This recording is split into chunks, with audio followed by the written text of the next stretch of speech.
জামা কিনে দিবে রে? ও তো গত বছর ঈদেও একটা জামা কিনেনি, পুরাতন জামা দিয়ে ঈদ করেছে জানিস টুকি। আরে কি বলছিস তুই? পুরনো জামা দিয়ে কি কখনো ঈদ হয় নাকি? আমার মা সব সময় আমাকে ঈদে নতুন নতুন জামা কিনে দেয়, তাও আবার অনেকগুলো।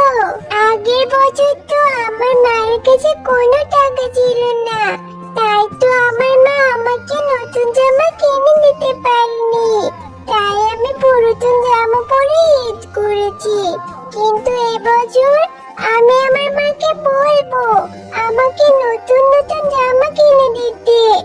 এরপর নতুন জামা পরে আমি তোদের সাথে ঘুরবো, নতুন জামা পরে আমি ঈদ করবো তোদের সাথে। তাই না কেনে জিয়া? তুই তো আগের বছরও বলেছিলি যে তোর মা তোকে নতুন জামা কিনে দেবে, আর সেই জামা পরে তুই আমাদের সাথে ঈদ করবি। কই, তোর মা তো তোকে নতুন জামা কিনে দিল না, তুই তো সেই পুরাতন জামা পরে ঈদ করলি। শোন জিয়া, যদি তুই এইবার নতুন জামা কিনে না আনিস তাহলে তোকে আমাদের সাথে ঘুরতে নিব না। ও মা, তুমি আমাকে এই বাড়িতে নতুন জামা কিনে দিবে, তা না হলে আমি কিন্তু অনেক মন খারাপ করব। মা জিয়া, কিছুদিন ধরে আমার শরীরটা ভীষণ খারাপ, আমি যে কোনো কাজই করতে পারি না রে মা। বাঘিনী মামি যে কি বলবে তা তো আল্লাহই ভালো জানে রে মা। যাই হোক, যতদিন কাজ করেছি ততদিনের টাকাই চাইবো। বাঘিনী মামি যদি টাকাটা দেয় তাহলে তোকে একটা নতুন জামা কিনে দিব রে মা। তুমি আমাকে কবে ঈদের জামা কিনে দিবে মা? ঈদের তো আর মাত্র 2 দিন বাকি আছে মা। তুমি যদি আমাকে এবার নতুন জামা না কিনে দাও তাহলে আমি কিন্তু অনেক রাগ করব। রাগ করে আমি বাড়ি ছেড়ে চলে যাব, আর কখনোই বাড়িতে আসবো না মা।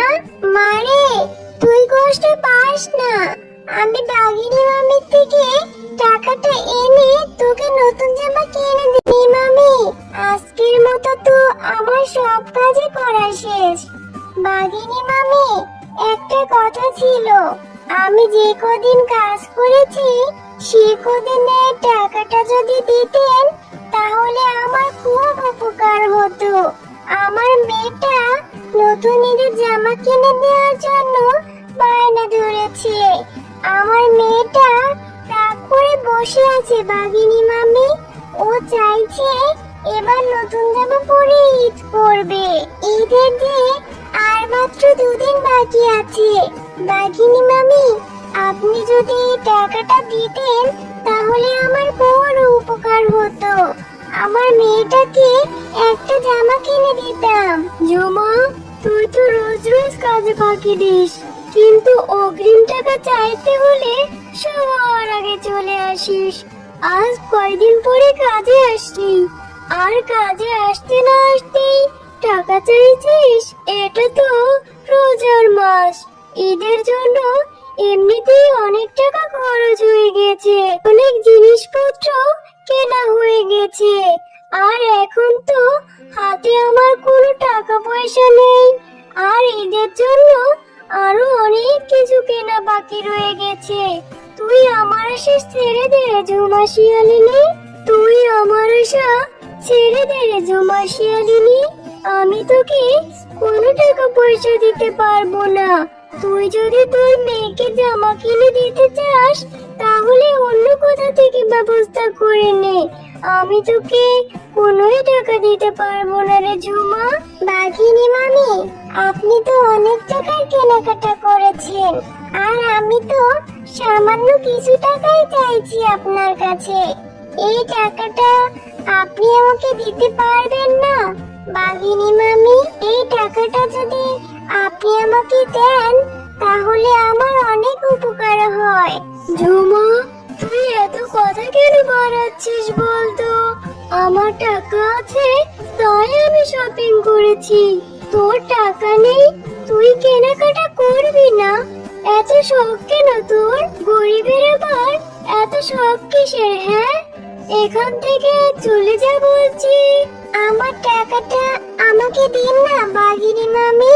বললাম তো ঝুমা, আমার কাছে এখন কোনো টাকা নেই। সব টাকা শপিং করে শেষ হয়ে গিয়েছে। বাঘিনী মামি, আমি তো এমনি এমনি আপনার কাছে টাকাটা চাইছি না। আমি তো আমার কাজের টাকাটাই চেয়েছি। আমি তোকে এখন কোনোই টাকা দিতে পারবো না। এই মাসটা শেষ হলেই আমি তোকে টাকা দিব। এখন বাকি কাজগুলো করে এখান থেকে যা তো। মেয়েটাকে যে কথা দিয়ে এসেছি যে কাজ থেকে ফিরে মেয়েটাকে নতুন জামা কিনে দেব, কিন্তু বাঘিনী মামি তো আমাকে কোনোই টাকা দিল না। এবার আমি আমার মেয়েটাকে কি বলবো, কি জবাব দিব? এবার আমি আমার মেয়েটাকে নতুন ঈদের জামা না কিনে দিলে আমার মেয়েটা যে অনেক কষ্ট পাবে। মা, তুমি চলে এসেছো? আমি তোমার জন্য কতক্ষণ ধরে অপেক্ষা করছিলাম। তুমি না বলেছিলে কাজ থেকে ফিরে এসে নতুন জামা কিনে দেবে? চলো মা, চলো এক্ষুনি আমরা নতুন জামা কিনতে যাই। মারে, আমি যে বাঘিনী মামির কাছ থেকে একটা টাকাও পাইনি। আমি তোকে নতুন জামা কি করে কিনে দিব রে মা? তুই মন খারাপ করিস না মা। দেখি আমি অন্য কিছু একটা ব্যবস্থা করতে পারি কিনা। না মা, আমি তোমার কোনো কথাই শুনবো না। তুমি আগের বারেও আমাকে এই একই কথা বলেছিলে, কিন্তু তুমি আমাকে কোনো জামা কিনে দাওনি। এবারও তুমি কি আমার সাথে তাই করবে? আমি তোমার কোনো কথা শুনতে চাই না। তুমি আমাকে একটুও ভালোবাসো না। তোমার কাছে আমি কোনো কিছুই চাইলে তুমি আমাকে দিতে যাও না। আমার বন্ধুরা সবাই নতুন জামা কিনেছে, সবাই নতুন জামা পরে ঈদ করবে, শুধু আমিই কিনতে পারিনি। তারা অনেক আনন্দ করে ঈদ করবে, আর আমি ঈদ করতে পারবো না। আমি আর এই বাড়িতেই থাকবো না। আমি এক্ষুনি চলে যাচ্ছি এখান থেকে। ছোট্ট সোনামণি, তুমি এখানে বসে কান্না করছো কেন? কত ছোট তুমি, তাহলে তোমার কিসের এত কষ্ট? তুমি আমাকে বলো। এই ব্যাপার, আচ্ছা ঠিক আছে। এই নাও, জাদুর জামা গাছ।